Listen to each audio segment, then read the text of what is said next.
our purpose to bring to bear the principle of common sense and rational discussion to the issues of our day. America was created at a time of great turmoil, tremendous disagreements, anger, hatred.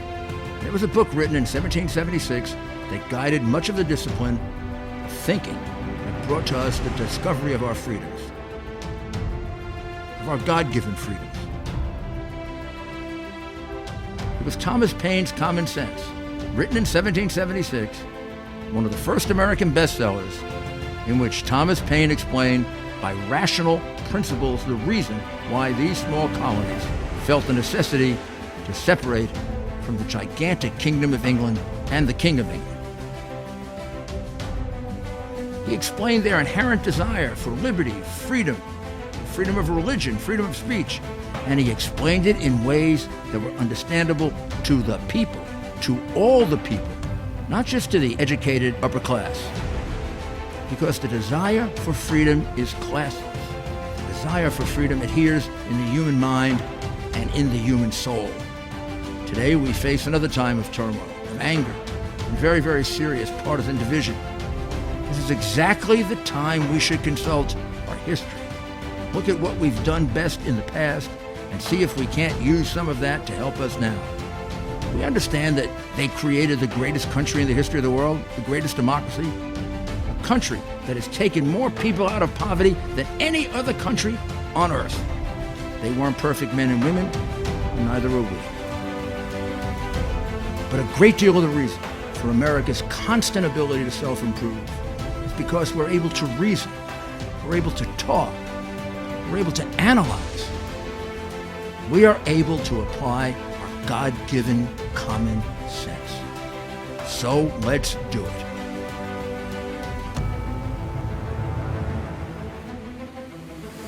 Welcome back to Rudy Giuliani's Common Sense. And today we have an interview with a very, very distinguished hero. Truly a hero. I don't use that lightly.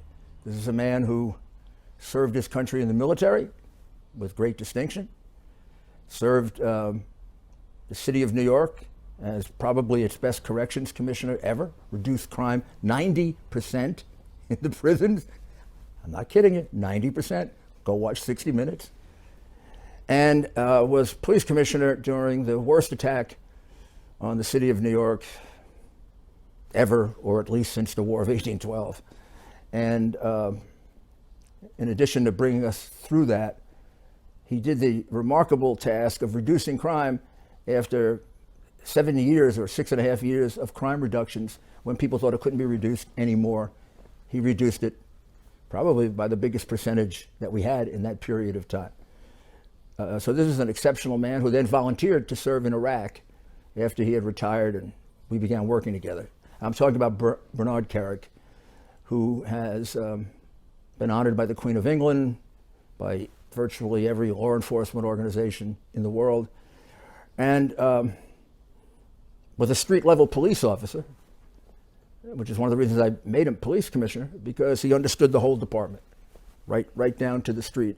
And I think this is really the best person you could talk to about something everyone is concerned about, which is the condition of New York City.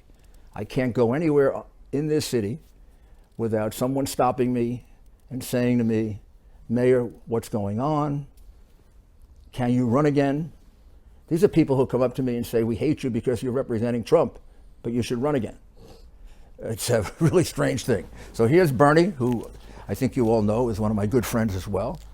And Bernie, I want to ask you your general view, and then we'll go back, of the view of the city as it is today. I mean, no one knows it much better than you do, and from all aspects. What's your view of the city?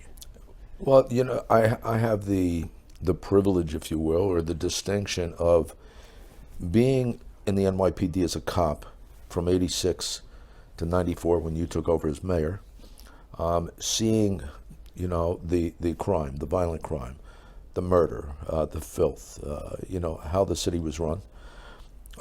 And I've also had the distinction of watching that renaissance under you, under your command, where the city changed. Now, since Mayor Bloomberg took over several years ago. I've watched the programs and policies that we put in place. I think you mean Mayor de Blasio. De Blasio, I'm sorry, de Blasio.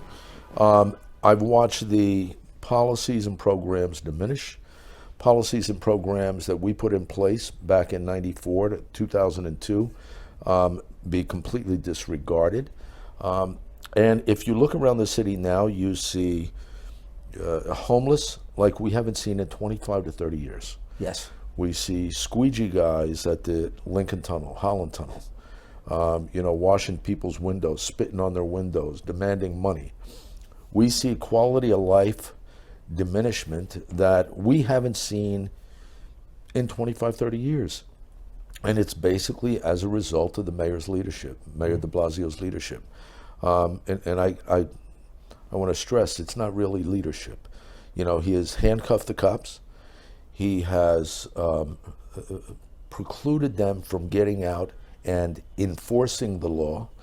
And Mayor, here's the thing that I think, not only New York City, but all over the country, whether it's Chicago or Baltimore or Milwaukee or any of these big cities, that they have not been able to clean up those cities, and they continue to have poverty and violent crime.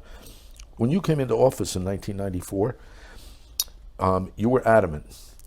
Nobody's going to come to live, work, visit, or go to school in a place where they're not safe. Nobody's going to open a business in a community where mothers are putting their babies in bathtubs to prevent them from getting hit with random gunfire. Remember Maria Hernandez? That's right. I mean, certain people stand out. Maria was in Brooklyn. She was a beautiful woman, wonderful husband.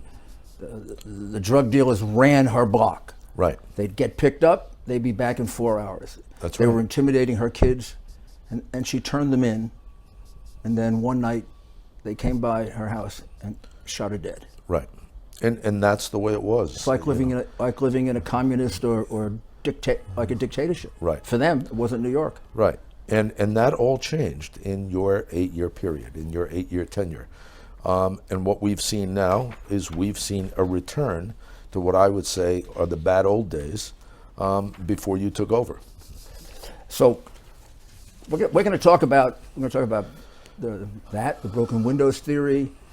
We'll talk a little about stop, question, and frisk, and then ultimately Comstat.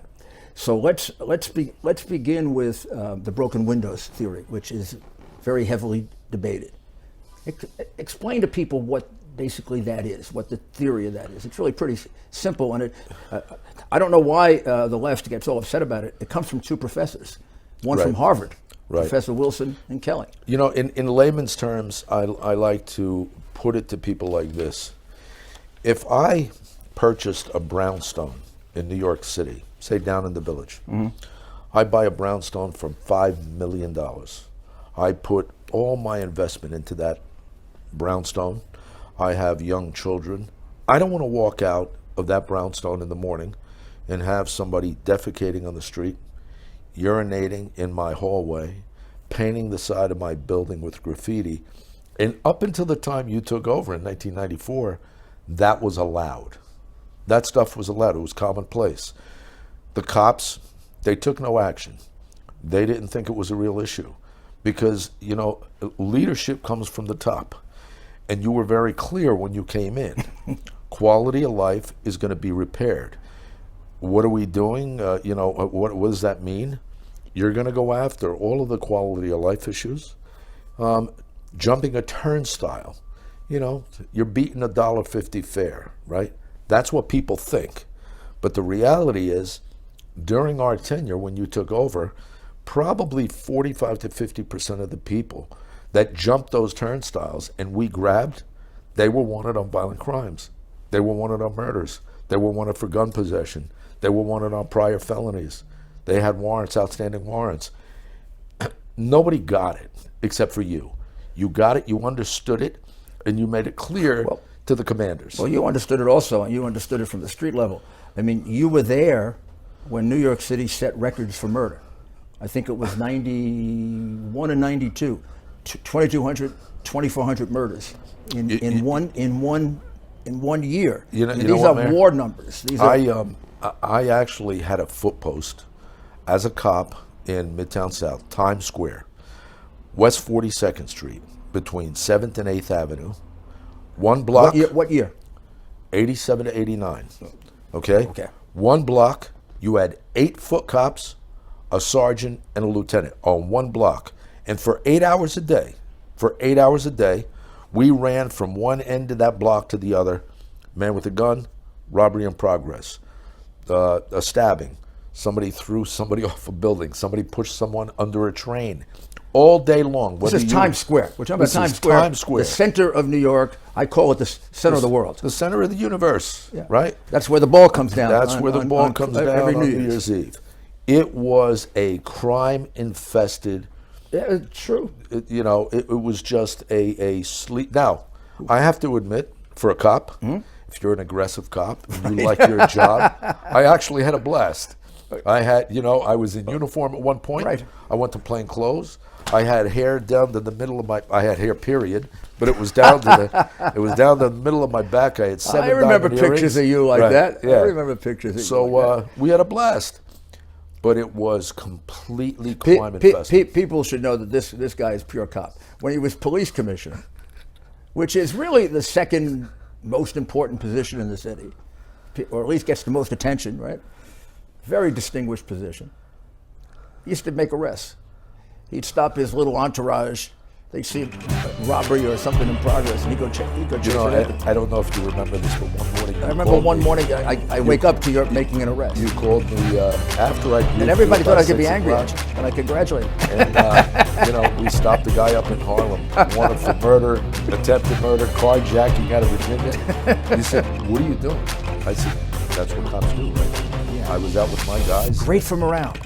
Listen, Unbelievable from around. there's no better inspiration for the men and women that work for you than for them to That's see why you're a that national elite. you're not going to ask them to do something that you wouldn't do. It's When like I was when U.S. went up attorney, on the bridge. when I was U.S. attorney, I used to try cases, argue appeals.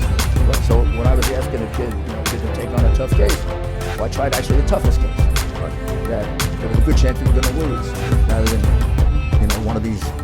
You got 20 tapes and you're a disc jockey. Right. When you were up on the bridge, you got to tell that story because you were probably commissioner about a couple months at this point.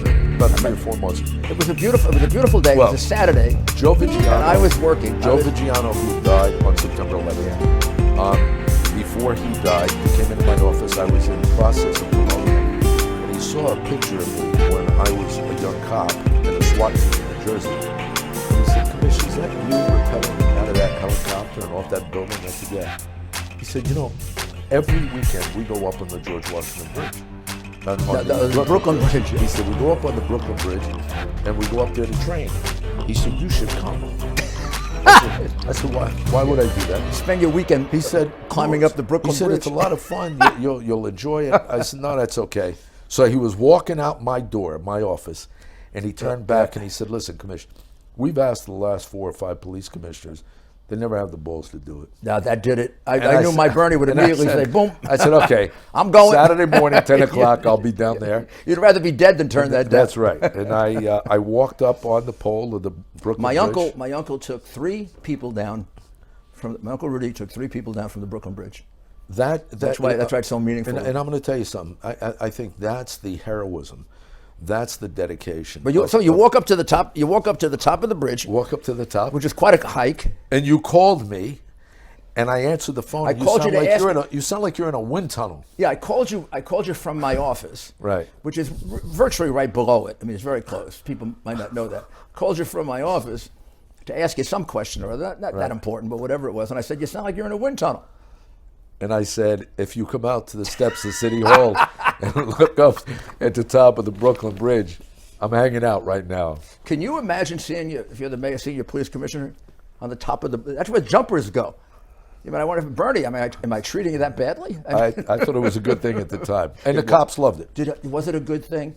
To me, it's, I wrote a book on leadership, and getting out in front of the troops. I mean, that's what Patton did. That's right. That's what MacArthur did. That's They need inspiration. They need motivation. They need real leadership. And when you do things that you would ask them to do, and they think, in their mind, they think, you know, he's got me doing this. He would never do it. Yeah. You know what? There's nothing I've ever asked. Well, that's how I think you, in addition to CompStat, which we're going to talk about, and the programs we did, I think the reason you were able to get crime down after Bratton and Safer had brought crime down like 40% or something, or I mean, remarkable numbers that nobody ever believed, and you were able to get it down another 22%. I mean, you got a tremendous reduction in crime while you were police commissioner. People tend to forget that because of 9/11, which, you know, because that was your great achievement. Right. But the underlying police commissioner job, I mean, you did superb. We dropped crime another about 20%. We dropped, for the first time in probably a decade and a half, the response time. Right. You know, which saves lives. Which saves lives. Well, think about it. There's a robbery going on, or a burglary, or a holdup in a bar, and something may go wrong. If you can interrupt that right away, that's right. You probably prevent a shooting. If you get there a little late. Now, Bernie, I want to ask you this, because most people will not understand this. And maybe we should show the picture right now of the police officer where the water was thrown all over him, the very first one. And he hunches over. And obviously, he's just telling the world, this is a police department without morale. Now, tell us the importance of morale to a police officer responding quickly. He gets a call. There's a robbery in progress. Does he rush there? Does he rush in while it's going on, or does he start thinking, "Oh, gee, I got a family. I've got a livelihood. If I do anything wrong, the mayor's not going to protect me against the crazies who are going to try to crucify me." Which you know they what, do. Mayor? When I watched that video, how important is that? When I watched that video of that cop hunched over, basically cowering after they threw the bucket through the water. I immediately thought of you, and I thought of Brad, and I thought of Safer. You know what? It's not only about morale; it's about overall leadership of the city. If those men and women in the police department know that they're not going to be supported, they're not going to be indemnified, that the mayor is not going to have their back. You know, I mean, think about this for a second. We had our issues with the police department on the financial end, right? Oh, yeah, sure. You know, we had issues. You know, you were trying to scrimp for money. I had no money. I had a gigantic deficit. I had a city that was getting close to bankruptcy, and Dinkins had spent us into oblivion. Right. And I had to cut everything. I had to cut the police. You had to cut the police. However, there isn't a cop that worked under my command, not one, that worked under my command out of 55,000 men and women that work for me that did not know under your command. They got the benefit of the doubt. They were going to be given the benefit of the doubt unless there was an investigation that proved they did something criminal or administratively wrong, and they know that. And I hear about it today, every single day when I'm in the city, when I'm, you know, making stops in the city. Cops will constantly come up to me and thank me for that support that they do not have today. And that's the factor that I think even with CompStat and all you can't measure that. That's the going beyond what you absolutely have to do. Right. Going beyond the call of duty, getting there a little bit faster, walking into a difficult situation, because, you know, God forbid if it turns out wrong, police commissioner's not going to turn on you, the mayor's not going to turn on you. If you made a mistake, he's going to treat it as a mistake, not the worst crime of the century. I remember my first couple shootings. I had an undercover in Brooklyn that was involved in a shooting, and I was actually going to the scene, and all my executive staff said, "No, Commissioner, you shouldn't go. You got to wait until we find out it's a good shoot, it's not a good shoot." I said, "No, I'm going. We'll find that out later, but I need the men and women that's out there to know that I'm going to support them. Unless they did something criminally wrong, they need to know I'm going to be there for them." And I would show up at those events, at those various events. Well, you know, one of the things that has gotten revived because of the presidential campaign and Mayor Bloomberg's, I guess, flip-flop, we'd have to call it, on stop. He calls it stop and frisk. We call it stop, question, and frisk. Right. And in most of America, the police call it the Terry stop. Right. Because it comes from Terry versus the United States. Right. So we utilize that.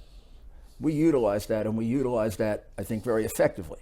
So when we come back from the break, I'd like us to talk about that, because I think it's a very important thing that people don't understand. Absolutely. And we'll take a short break, and then we'll be right back with Bernard Kerik. For those of you who know me, in addition to law and politics, I'm passionate about the Yankees, baseball, football, all sports to watch, golf to play, history to read, opera, classical music to listen to and watch, and cigars to relax and socialize. And I have definite opinions on the best cigars for the right time and the right place. And you'll hear about that too. But the revolution in cigars took place in the 1990s. Most cigars then were machine-made with foreign ingredients. Now it's just the opposite. Most are hecho a mano, man-made. All organic, natural, and premium. The revolution was led by one man and one man alone, Marvin Shanken, and Cigar Aficionado magazine. Marvin had been rating wines quite successfully for Wine Spectator magazine, and he brought the rating system to cigars. The first cigars rated in the 90s were gone in a flash. Even now, the first thing I do when I get my magazine is I go right to the ratings page. There it is. 93, 91. Oh yeah, I'll go for that one. Then there'll be 94. Whew, 92. Problem is you got to get there fast, because they go fast. This revolutionized the cigar industry, and quality rose to the top. Then there's the Cigar of the Year. Try to get them as fast as possible, because they're gone pretty quick. This magazine revolutionized the industry. And I'll tell you what, this month is Cigar of the Year.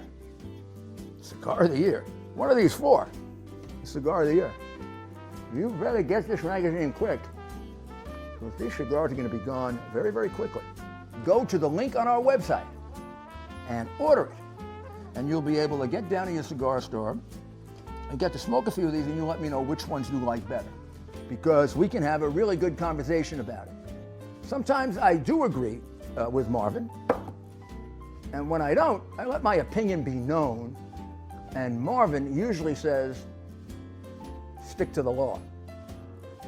Also, along with rated cigars, there are articles on politics, sports, interesting profiles, and Marvin also has Wine Spectator, Spirit Advocate. If you like wine, if you like scotch, if you like bourbon, if you like rye, if you like vodka, if you like gin, they're the magazines for you. And you know what? Subscribe to Cigar Aficionado right now through the link on our website. Welcome back to Common Sense with Bernie Kerik. And as I said before the break, we're going to talk about stop and frisk, stop, question and frisk, Terry stop. Tell us, Commissioner, what that is. What everybody talks about stop and frisk. They say it prevents crimes. They say it's unconstitutional. There are all kinds of.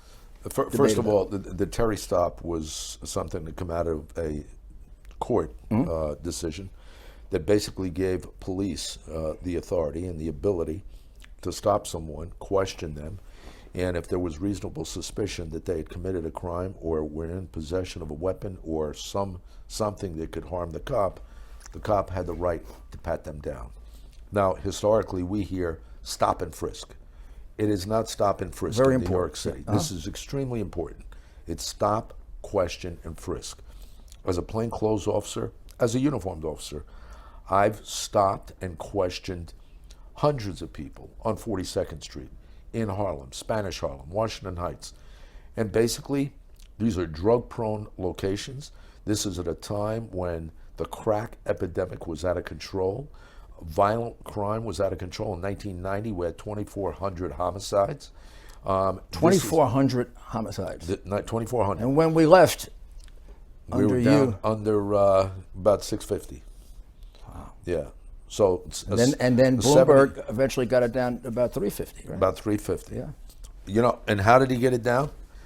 He got it down by continuing stop. Well, we'll talk about that. But not just continuing it, but you know what? Exponentially his problem was that he just went overboard, right? Well, let's get to that because I don't think people understand that completely.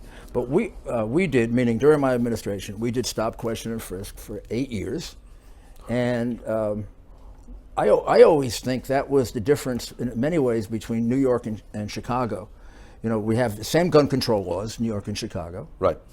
And they have per capita 3-4 times the murders that we have, Right. because we aggressively go out and take the guns from the bad guys. I always tell people, gun control, whether you agree with it or not, has nothing to do with crime, because criminals are not controllable. Right.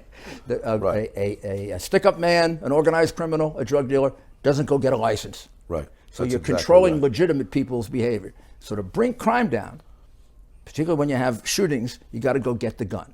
Right. And where do you go? This is extremely important. Where do you go get the gun? You go to places where the violent crime is the harshest, is the most aggressive. Now, how do we now, this is another thing that's really, really important. Since you were there, how did we determine where we were going to go? Did we say, oh, we're going to go to black neighborhoods or Hispanic neighborhoods, where Mike gave that impression in that tape that he basically gave the impression. Maybe he didn't that really we go to understand black concept. neighborhoods. We put black kids on the wall. We search them. We find guns. All right. 1, that's illegal. 2, that's not true. Okay. Basically, what we did is we took a map of New York City, Right. and we pin mapped those maps. In other words, violent crime, murder, rape, grand larceny, burglary, all the 7 primary crime indicators got pin mapped onto a map. Wherever the most violent crime was, that's where the saturation of cops was. I don't care what, I don't ask, what color is that community? Right, of course. What color are the people that live there? What religion are they?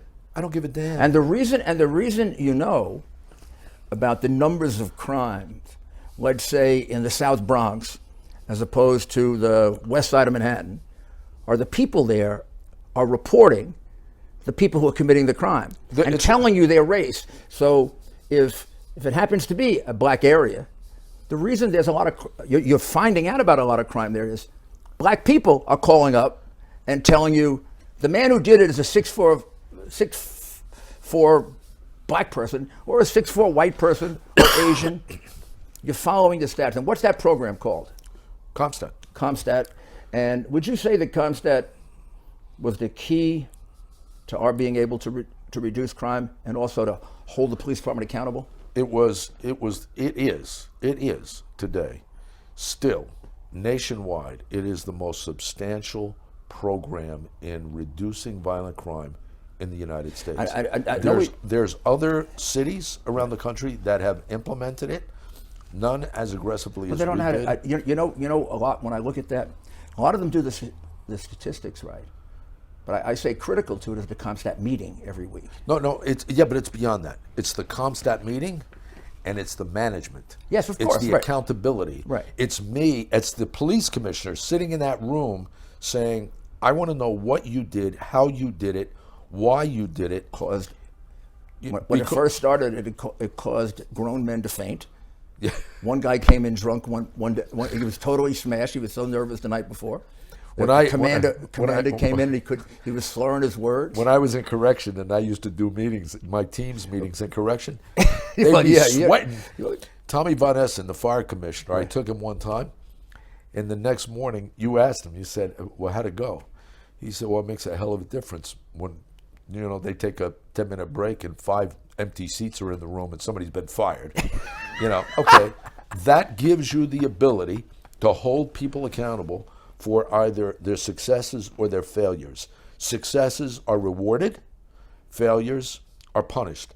And if you can't do the job, in my opinion, I'm not a big guy on moving failure. So if you can't do the job, you got to go, and I'll get somebody else to do it. And what CompStat gave you was an objective measure of failure and success, as opposed to the politics.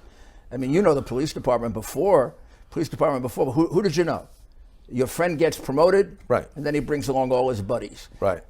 Here, you couldn't do that. If the guy had a bad record, he wasn't going to be brought along. It was critically monitored. Right. Everything was critically monitored, and you can make a determination whether this was a good manager, a good commander, and if he wasn't, he just can't stay there. Well, you took that program, the CompStat program, which started in the police department, and I think you were the first one. Eventually, 20 other places did it, and you applied it to the corrections department. Right. Because before you were police commissioner, you worked your way up in the corrections department to commissioner. Right. And just tell us the result in the prison. Really, tell us the result. When you took over, Yeah. we had 133,000. We're talking about Rikers Island. I think people Rikers will Island, know Rikers Island. the worst jail system in the country at the time. We had 133,000 inmate admissions a year. We averaged 150 stabbings and slashings per month. We had about $112 million a year overtime bill. And in the 6 years I was there as first deputy and commissioner, we dropped inmate on inmate violence by 93%. We dropped overtime spending by 60. We dropped staff assaults by 40. Every This is why you became police commissioner, you know. I would think. I would think. Exactly. You understood, look, not everybody understands CompStat.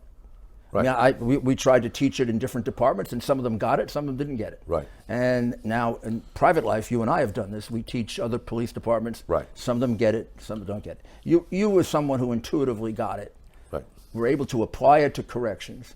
That helped the city because then we applied it every place else. We did health and hospitals. We got children We did covered. transportation. We did it for Child sanitation. Health Care Plus. Right. We went and figured out where are the children that need to be covered. Exactly. We put it on a pin map, and we went and found them. But the point that I want to make, the connection between Stop, Question, and Frisk and CompStat is that CompStat makes sure that your Stop, Question, and Frisk is colorless.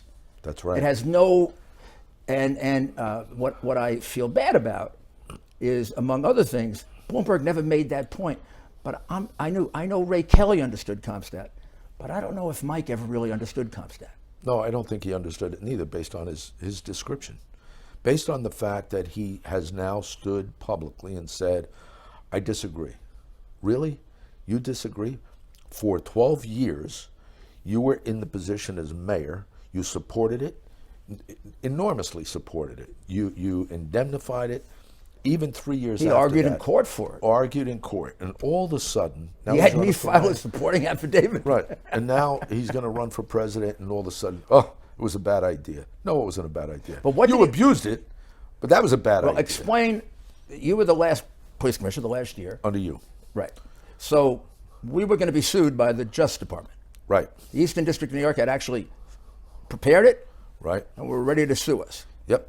And I asked for a meeting with Janet Reno and Eric Holder. 3 days into my new job as police commissioner, we got on a train and went down to Washington, D.C. We met with Janet Reno. We met with Eric Holder, who was the Deputy Attorney General at the time. And very active in the meeting, very involved in it. you know. Right. And we basically showed them our stats on how we were operating.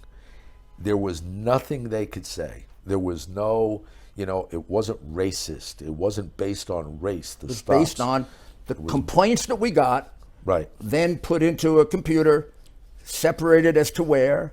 So basically, the people in New York were telling us where we should be policing, Right. as opposed to politics, making people happy, or whatever reason, some Right. predetermined.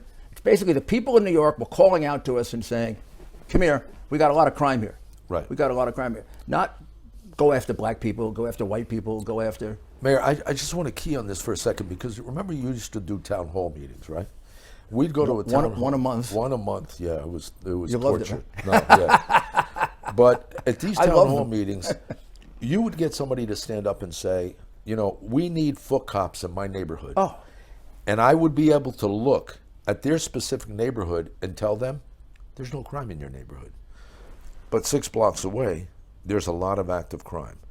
You don't really need 2 cops on a foot post. We took They need them. We took police officers, away from the areas basically that voted for me, Right. and put them in the areas where maybe I got 10% of the vote.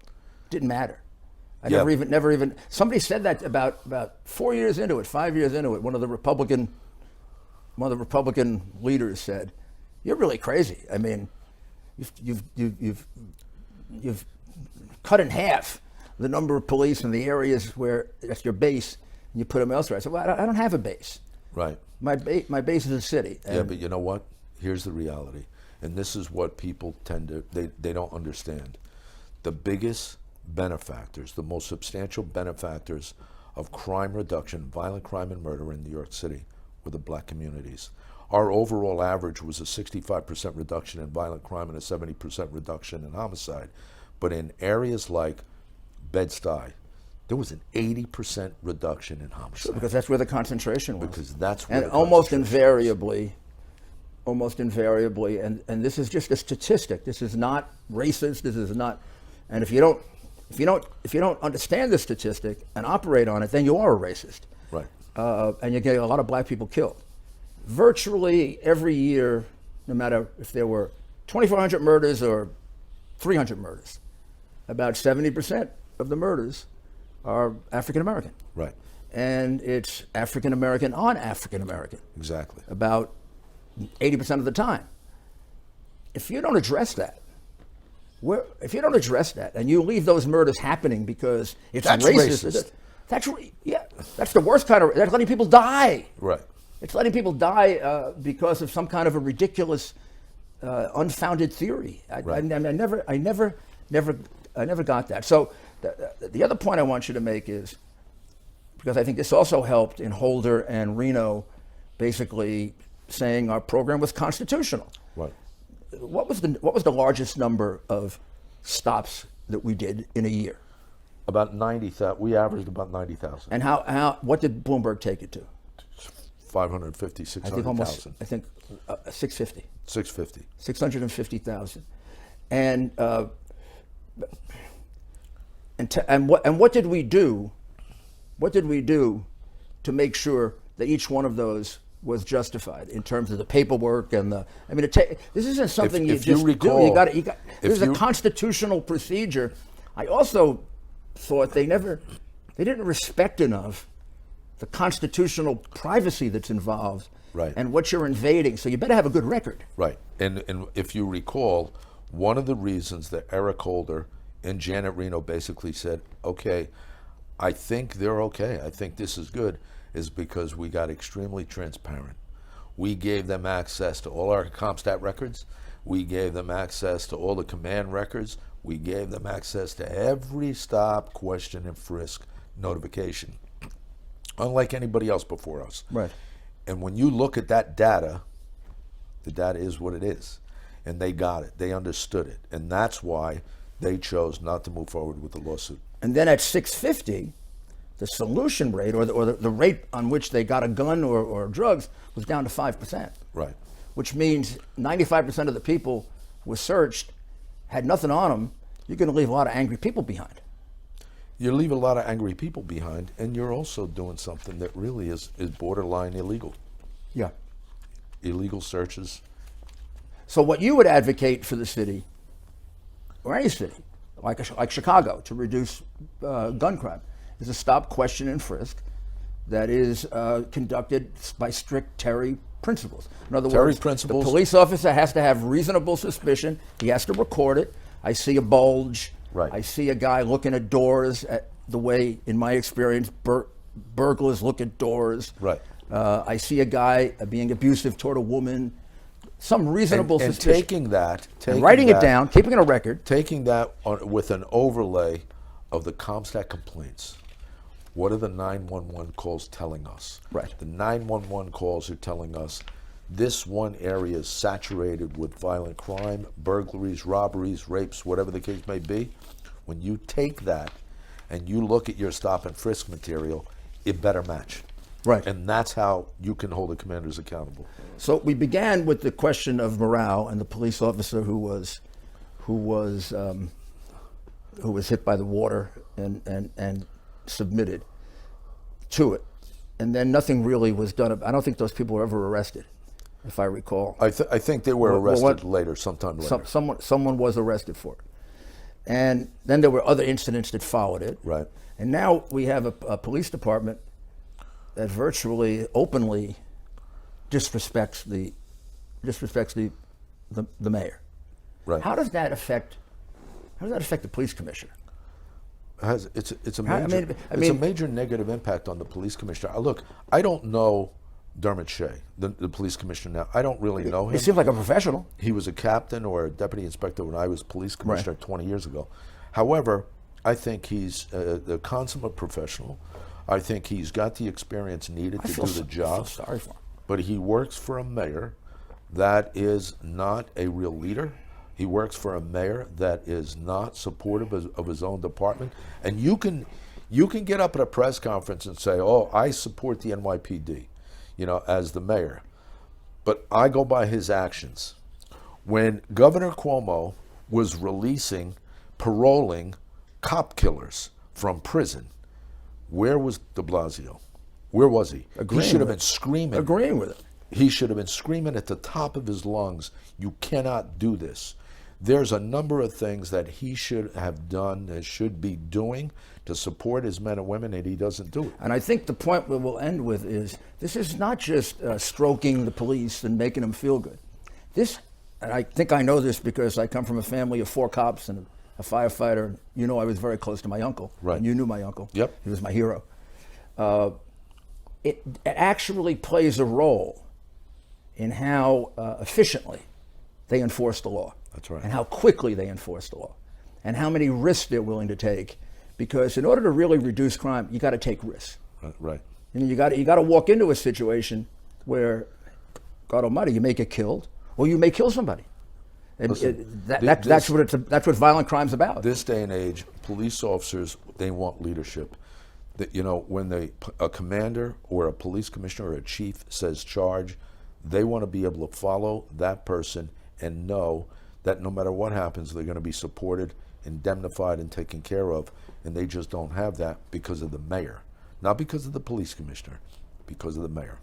And if you look at our old cities where there's a heavy amount of crime, a great deal of deterioration, a lot of them, New York may be the symbol, but a lot of them are suffering from the same problem.